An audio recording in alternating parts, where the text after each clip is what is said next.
Liver সংক্রান্ত জটিলতায় না ফেরার দেশে জনপ্রিয় কন্টেন্ট ক্রিয়েটর ও অভিনেত্রী কারিনা কাইসার উন্নত চিকিৎসার জন্য ভারতের চেন্নাইয়ে নেওয়ার পর আজ সেখানে চিকিৎসাধীন অবস্থায় মারা যান তিনি। তার মৃত্যুর বিষয়টি নিশ্চিত করেছেন তার বাবা ও জাতীয় ফুটবল দলের সাবেক খেলোয়াড় কাইসার হামিদ। শুক্রবার কাইসার হামিদ সংবাদ মাধ্যমকে বলেন, ফুসফুসে অ্যান্টিবায়োটিক দেওয়ার সময় হঠাৎ ওর প্রেশার অনেক নিচে নেমে যায়। এরপর ডাক্তাররা সর্বোচ্চ চেষ্টা করেছেন, কিন্তু শেষ পর্যন্ত ওকে আর বাঁচানো গেল না।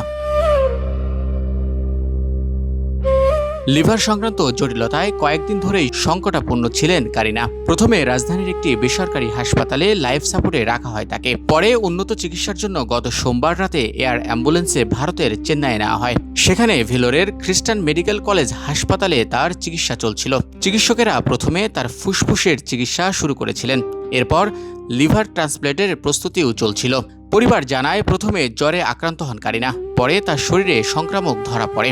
একই সঙ্গে হেপাটাইটিস এ ও ই জনিত জটিলতায় তার লিভার ফেলিওর দেখা দেয়। অবস্থার অবনতি হলে তাকে আইসিইউতে নেওয়া হয় এবং পরে লাইফ সাপোর্টে রাখা হয়। কন্টেন্ট ক্রিয়েটর হিসেবে পরিচিতি পেলেও সাম্প্রতিক সময়ে অভিনয় ও চিত্রনাট্য লেখার কাজ নিয়েও ব্যস্ত ছিলেন কারিনা। সামাজিক যোগাযোগ মাধ্যমে তার প্রাণবন্ত উপস্থাপনা ও জীবন ঘনিষ্ঠ কন্টেন্টের তরুণ দর্শকদের কাছে তাকে জনপ্রিয় করে তোলে। পরে ওটিটি ও নাটকের জগতেও ধীরে ধীরে নিজের জায়গা তৈরি করে নেন তিনি।